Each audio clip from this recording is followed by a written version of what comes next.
সবাইকে আসসালামু আলাইকুম। রিয়াজ কিচেন থেকে সবাইকে স্বাগত জানাচ্ছি নতুন আরও একটি রেসিপি দেখার জন্য।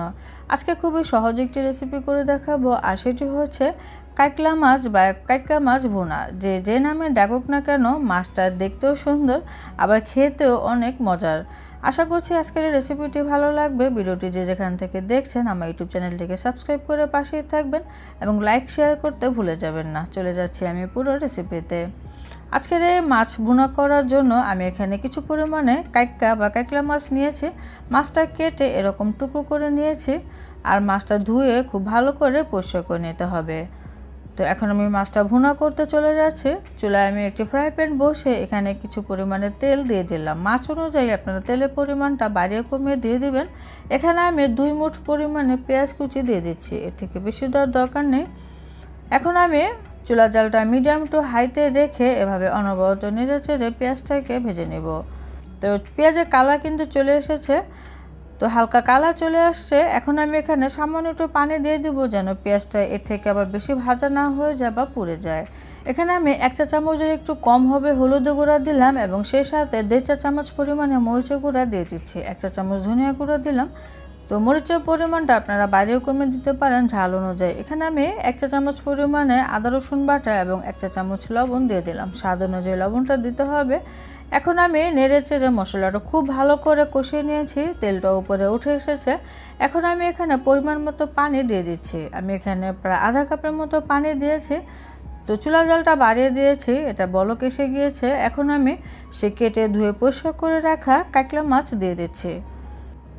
এখন আমি মশলার সাথে মাছগুলোকে একটু নেড়ে চেড়ে মিশিয়ে দেব।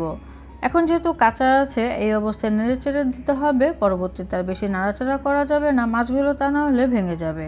তো মেশানো হয়ে গেলে ঢাকনা দিয়ে অপেক্ষা করছি 5 থেকে 6 মিনিট। চুলার জালটা থাকবে মিডিয়ামে। 6 মিনিট পরে আমি ঢাকনাটাকে উঠিয়ে নিলাম। এখন হ্যান্ডেলটা ধরে আমি একটু নেড়ে চেড়ে দিচ্ছি। এখন আমি দিয়ে দিচ্ছি টমেটো। আমি 2টা মিডিয়াম সাইজের টমেটো একটু চিকন করে নিয়েছি। তো একটু সুন্দরভাবে ছড়িয়ে ছড়িয়ে বিছিয়ে দিতে হবে, যেন প্রত্যেকটা টমেটো খুব সুন্দরভাবে গলে যায়। সেই সাথে স্বাদ অনুযায়ী কাঁচামরিচও দিতে হবে।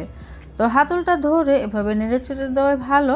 তো এই অবস্থায় আর বেশি একটা নাড়াচাড়া করা যাবে না, এই মাছগুলো ভেঙে যাবে, এটা অবশ্যই মাথায় রাখতে হবে। তো এখন আমি আবারও ঢেকে 5 থেকে 6 মিনিটের মতো অপেক্ষা করব। আর মাঝে এরকম হাতলটা ধরে নেড়ে চেড়ে দিব, খুঁচুন দিয়ে আর বেশি একটা নাড়ব না। তো ফিরে এলাম আমি ঠিক 6 মিনিট পর।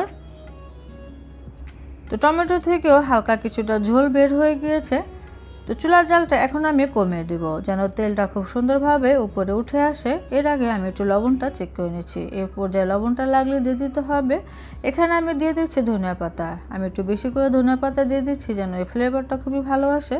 আর বিশেষ করে ধনিয়া পাতার ফ্লেভারটা আমার কাছে বেশি পছন্দ। তো ধনিয়া পাতা দিয়ে আমি আবারও কিছুক্ষণের মতো ঢেকে দিব, যেন এই ফ্লেভারটা ভিতরে খুব সুন্দরভাবে ছড়াতে পারে।